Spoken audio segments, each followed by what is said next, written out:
consider you are a great king or their king. In their heart, they will disagree with you. They will disrespect you in their heart. Because they know that they don't have enough power to go against you.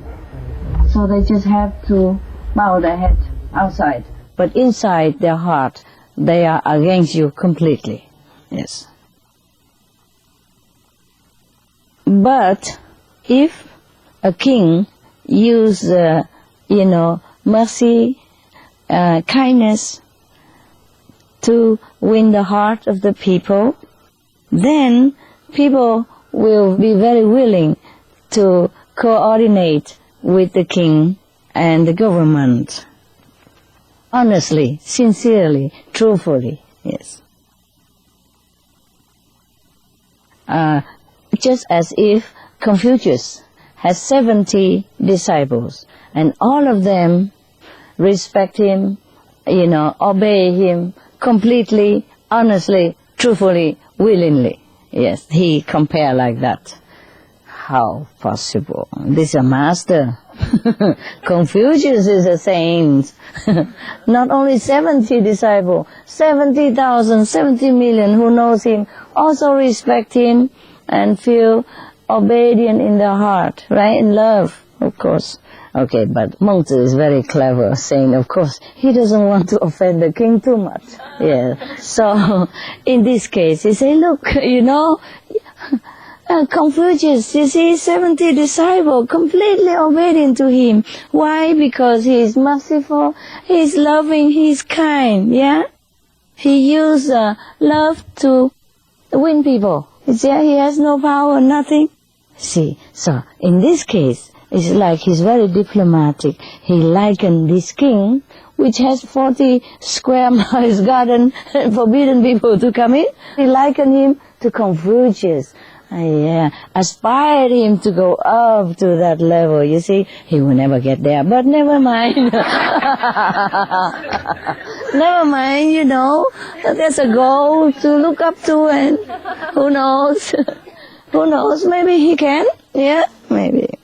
He just want the king to be happy. My God, up to now, he has spared no whipping, and even though gently, but whipping, patting, on the wrist and, okay. But this king, we have to say that he is good enough, you see, to be a strong, powerful king of a nation and sit there and listen to all this criticism.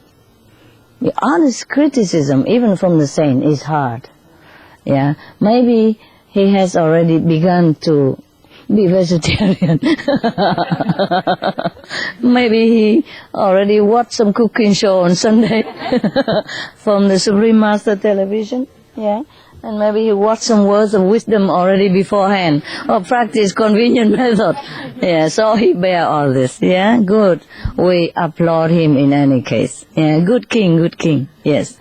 Good king doesn't mean he's born perfect, but good king is the one who listens to wise advice. Yes, even though he has not been born in wisdom, he has not been born in a virtuous education, but he listens at least now, when he's already a king. Then we feel this king is really already a great king, an excellent sovereign. Because as I told you yesterday, we cannot blame the leaders of any country alone. They need good advice. Sometimes they don't have it.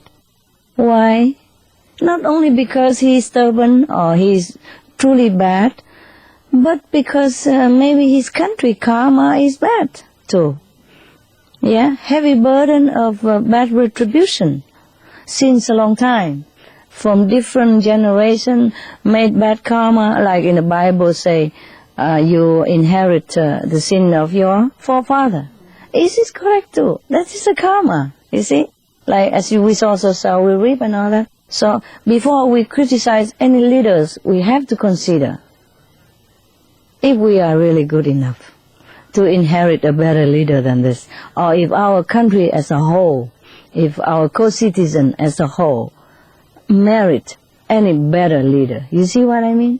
So any leader is chosen or selected or given to any country in any circumstances. It is also due to the merit, more merit or less merit of that country's citizen, actually, like that.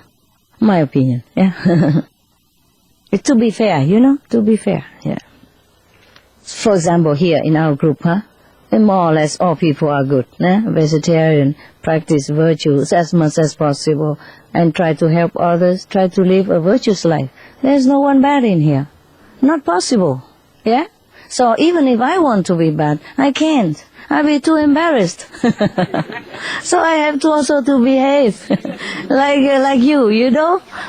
So we can be like one group together, united, because we all good. See what I mean? Because you're good. Even I am bad, I have to be good. I cannot be bad here. How? You eat vegetarian. Can I get a steak here? There's none. Yeah? And you behave very well. How I behave bad here? Understand me? So, the merit of a country will bring a good leader or bad leader. Yes. And if the leader is willing to listen to good advice, then he will be also excellent leader. Yeah. A leader can also change the country. And the people can also change the leader. Yeah. That is the good news. Yeah. If the people will become all good, then they might have a good leader. Maybe not immediately, but in the future. Lucky we have democratic situation, so we can always choose a better one if we don't like this one. We could even impeach our president now. Wonderful. See, in the old time, no, unless you have a bloody coup d'etat or many years, fighting, you cannot just put down the king like that. Yes. So nowadays very democratic. I like that also. Yeah. So the kings or the president have to behave. Even now you can even take the king down too, if the king is no good. Because there's also international watchdogs. Yeah, and finally, if the king's no good, he has to go. If the president's no good, he'll be impeached. Even if he already sitting in the presidential office, there's no guarantee he will sit there until the end of his term. Okay, that's good. We waste a lot of money, voting and re-voting and re-electing. But I guess, I don't know, people have money, why not? It's still better than spending it on war, yeah? Or weapons, yeah? Okay. Sometimes, if a wise selection, yeah, a wise choice of a partner could make a big change in your life, yeah. In Vietnam now, or China, we still believe that if you married a good partner, the partner with a good store of merit, you'll be prosperous, you will have money, you will have fame and all. It depends on the partner that you are with.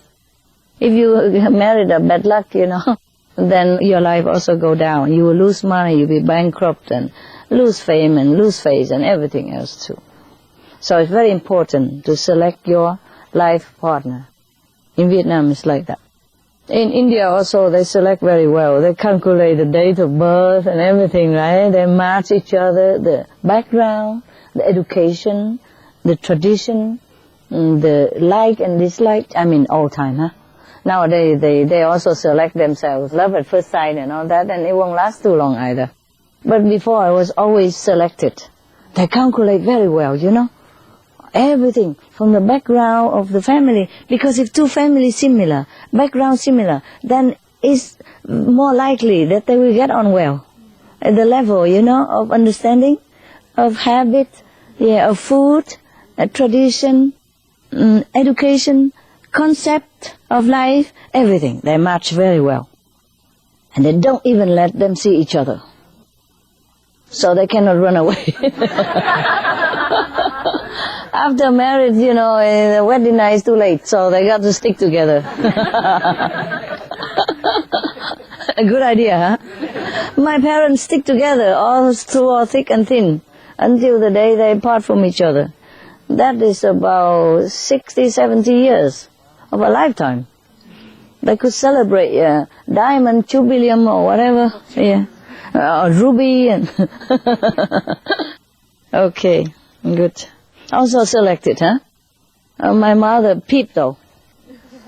My father didn't see my mother, but my mother saw him. Because a man has to go to the woman's house to ask for her hand. With a lot of gifts, of course. Nah? The more gifts, the better. The more gifts, the more likely you get the girl, if she's a pretty one, yeah? All you can do is rely on the matchmaker. If the matchmaker taste is reasonable, then you're lucky. But if her taste is not your taste, oh, too bad for you. And if the matchmaker is blinded by gift, by banknotes, you know, or by a lot of red envelope, then too bad for you. My mother, she peeped out, you know, from the curtain behind. And she said to my grandma after, "He's too dark." Skin, in Vietnam, dark skin is not handsome. But my father is very handsome. I think he's handsome. Very nice looking guy, you know, until he's old, he's still so handsome. To my liking, you know, yeah. He's dark skin, but he's handsome, yeah. And smile very benevolently, you know, friendly, yeah. So a lot of people like him. People like him a lot. My mother said, he's too dark. In Vietnam, just like China or India or, you know, Asian country, or the dark-skinned country, the colored country, the whiter you are, the more desirable, the more handsome or lucky, you know. No need to maybe your nose grow up here or your ear grow behind your head, no matter. If you're white-skinned, I think you're okay. Yes. And also like India or China, Vietnam, mostly people are skinnier, yeah? So if you're a little bit chubby, huh? Oh, then you are cool. You are on the top list, top choice. In India also like that. I mean you have enough money or enough merit to eat, so you fat. So this kind of person will bring more food in the house. That's what it means. Your face should be round like the moon on the moon festival yesterday. I think we don't have